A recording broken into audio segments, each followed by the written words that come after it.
देश का मिजाज नॉर्थ। लेट्स माइक देश का मिजाज और खबरें नॉर्थ से।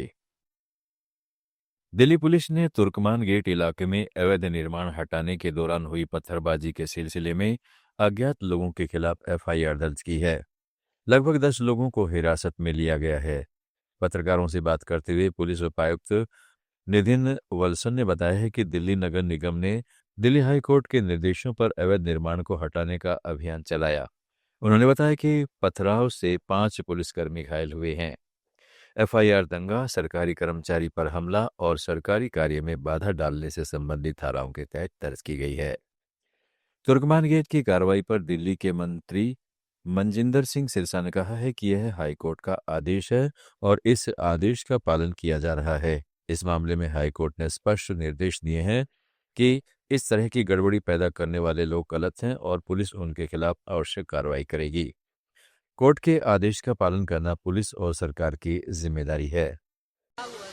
देखिए, तो हाई कोर्ट के ऑर्डर है और हाई कोर्ट के ऑर्डर की तमील की जा रही है, क्योंकि हाई कोर्ट की डायरेक्शन इस पे ज्यादा मैं और क्या बोल सकता हूं, लेकिन जो ऐसे उत्पाद कर रहे हैं वो गलत है। उसके ऊपर पुलिस ने अपनी जो कार्रवाई करनी है, लेकिन हाई कोर्ट का ऑर्डर हो या सुप्रीम का ऑर्डर हो, उसकी तामील करना तो पुलिस का और सरकार का फर्ज बनता है।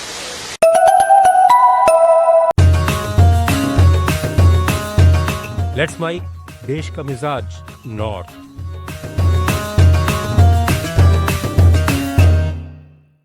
पंजाब पुलिस के मादक पदार्थ रोधी दस्ते और सीमा सुरक्षा बल ने 2 साझा अभियान में हथियार, गोला बारूद और नशीले पदार्थों के साथ 7 लोगों को गिरफ्तार किया है। अमृतसर के एक सीमावर्ती गांव से लगभग 20 किलो हेरोइन के साथ 4 लोगों को पकड़ा गया है। शुरुआती जांच में पता चला है कि मुख्य आरोपी पाकिस्तानी तस्करों के संपर्क में था और नशीले पदार्थों की खेप मुहैया कराने में लिप्त था।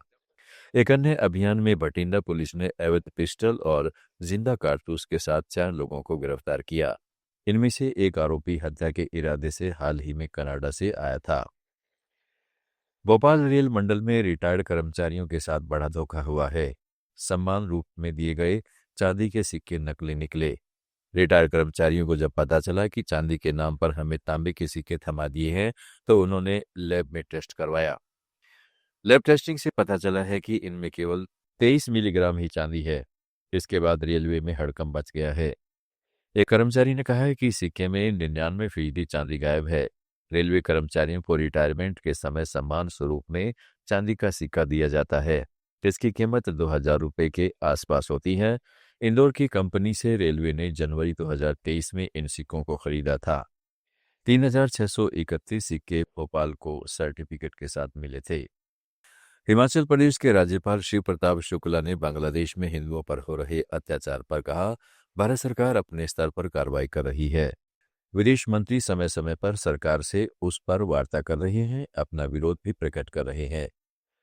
पूरा विदेश विभाग वहां की परिस्थितियों पर निगरानी रखे हुए है। मैं समझता हूं कि भारत सरकार की कार्रवाई पर सभी को विश्वास रखना चाहिए। सरकार से आप भी कुछ आग्रह करना चाहेंगे? नहीं, देखिए, भारत सरकार अपने स्तर पर कार्रवाई कर रही है।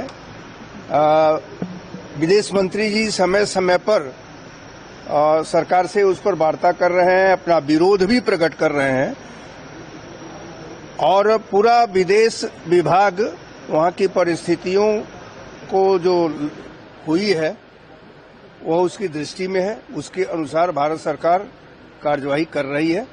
मैं समझता हूं कि भारत सरकार के उस मध्य प्रदेश के ग्वालियर में डॉक्टर भीमराव अंबेडकर के चित्र को जलाने के मामले में हाईकोर्ट बार एसोसिएशन के पूर्व अध्यक्ष अनिल मिश्रा को जमानत मिल गई है।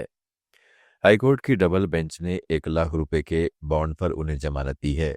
कोर्ट ने एफआईआर को सही माना है, लेकिन पुलिस कस्टडी को गलत बताया। आप सुन रहे थे let's mike more than radio. Follow कीजिए हमें हमारे सोशल मीडिया प्लेटफॉर्म्स पर। It's time for news. It's time for More Than Radio. Presenting the first radio news app, Let's Mic. Let's Mic, a news-based app on your phone where you get to watch and listen news, talk shows, interviews, radio show podcasts. On Let's Mic, you get all relevant information of TV, print, radio, podcast,